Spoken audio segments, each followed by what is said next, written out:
Hello everyone, this is Sodhi from CAAN Wings Consultants Private Limited. Again, welcome to my YouTube session.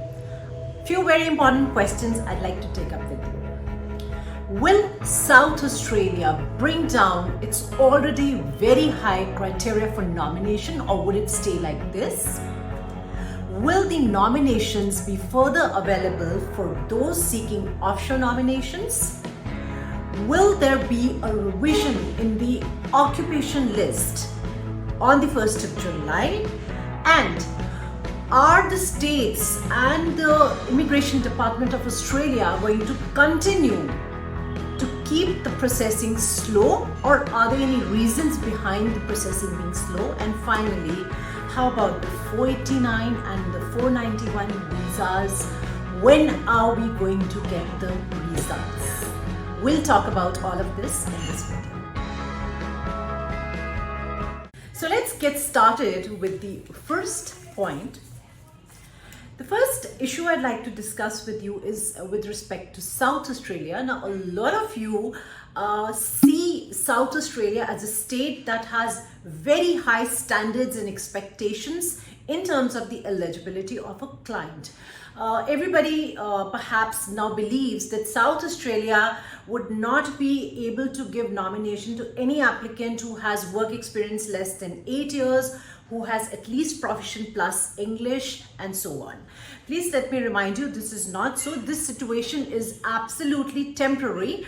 For those of you who are aware of how Australian immigration worked, you must be aware of a high point criteria concept, which was introduced by South Australia earlier. So literally what we can say now is that if the standards are so high, if the eligibility criteria is so high at this point of time, that is because currently South Australia is following the high point criteria. Right now, they're just cherry picking on the applicants that have the maximum work experience and probably the highest English proficiency. However, this absolutely does not mean that those with the lesser work experience do not stand a chance, or those with lesser English proficiency will not be nominated. In the upcoming phases, we do expect South Australia to come up with revisions in terms of their eligibility criteria. We also do expect South Australia to introduce some more occupations, and most importantly, we're also hoping that South Australia will also introduce the chain migration concept, which is wherein you can call in your relatives. I mean, if you have a relative residing in South Australia, an immediate relative that is, you could be nominated by South Australia in that given scenario. So this is what we can expect in terms of South Australia. Now let's go down to NSW Norm. As you're aware that NSW is the largest nominating state, and the quota allocated to states by the Department of Home Affairs is perhaps the largest for NSW. The window for NSW has opened on the 1st of March and will now be closing on the 31st of March. Therefore, anybody who wants to be considered for a nomination by the NSW needs to lodge an ROI, that is registration of interest, before the 31st of March.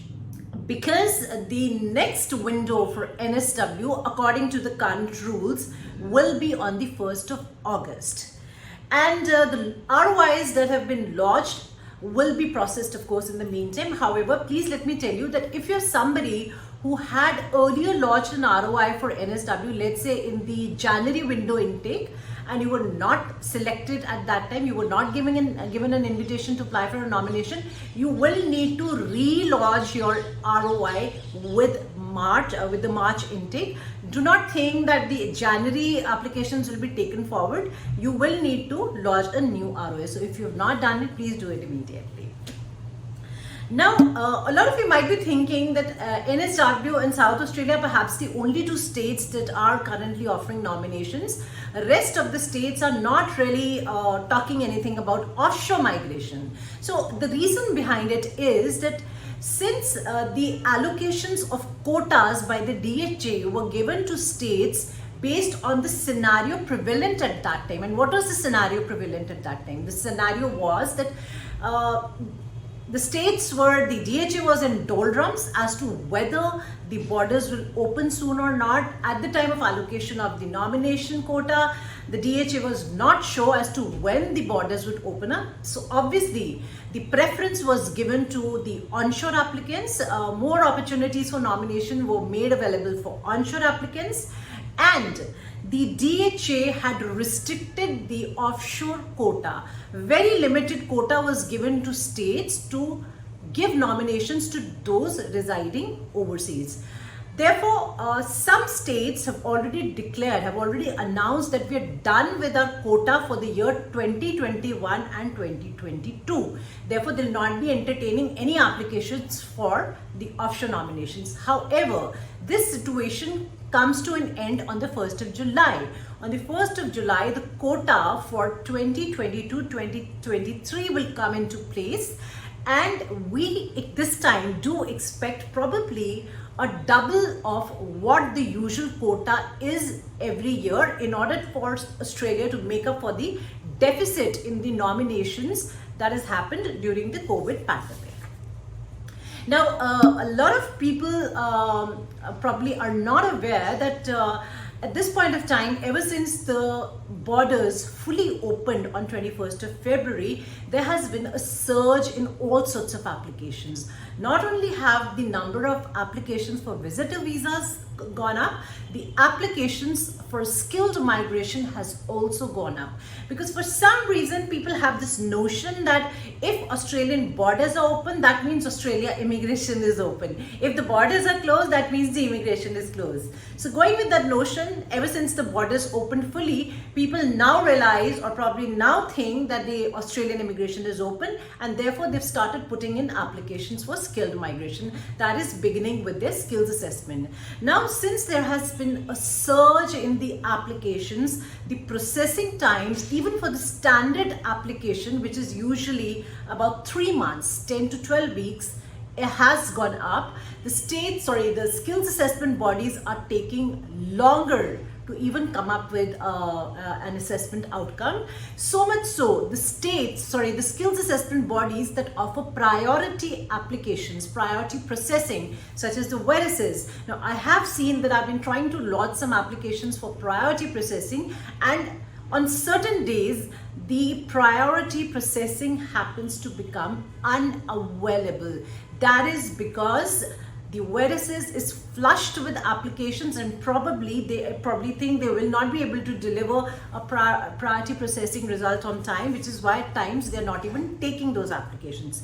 What that basically means is that you need to get started with your application for skilled migration, beginning with skills assessment immediately, because after July, there are going to be huge opportunities available for nominations. I'm not saying they're not going to be available before that. Yes, they will continue to be available before that, but after 1st July, there's going to be a flood of nomination opportunities. Therefore, you need to ensure that you do have your skills assessment ready with you by then. Now, another important issue I want to talk about here is, I've got too much to take up in this video. We are expecting a revision in the occupation list on the 1st of July. So hopefully towards the end of June, you will have information from the DHA. You will hear from them as to what the changes are going to be. But what I believe those changes are going to be, of course, this is not official, but this is very likely to happen. Many occupations are going to be introduced, and we don't see any occupations being taken off or removed from the list, except for probably ICT trainer. That's an occupation assessed by the Australian Computer Society. Plus, the occupations related to farming are expected to undergo some change in terms of eligibility criteria. I'm not saying that farming occupations are not going to be available. They are going to be available. However, the eligibility to get a positive skills assessment for a farmer will become very tough. The criteria will become very difficult. Therefore, anybody who wants to migrate to Australia as a farmer, please go ahead and get your skills assessment done now, because after 1st of July, it may be possible that you may be no longer eligible to apply as a farmer. So in the end, I'd just like to tell you that the 489 applications are already being processed. We are continually getting requests for our applicants to undergo the medicals again and to take up their PCCs again. Now, a question everybody usually asks is, how about the 491? Please let me tell you that it is actually the 489 crowd that was actually worried, because a lot of people had some sort of concerns that probably since 489 visa has actually closed, today it does not exist. So there was a fear amongst people that probably 489 applications may not be processed at all. But since 489 visa applications are being taken up, and you can rest assured they are being processed, 491 visa applicants do not need to worry at all. You're absolutely safe. It's just that there's a huge backlog of 489 applications. Once they've almost kind of, started off with those, they will come down to 491 as well.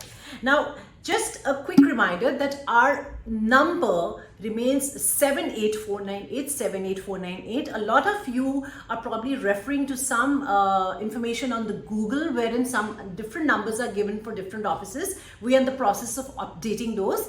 Please continue to call us on 78498, 78498, or email us on CaanWings@gmail.com. That is CAANWINGS@gmail.com.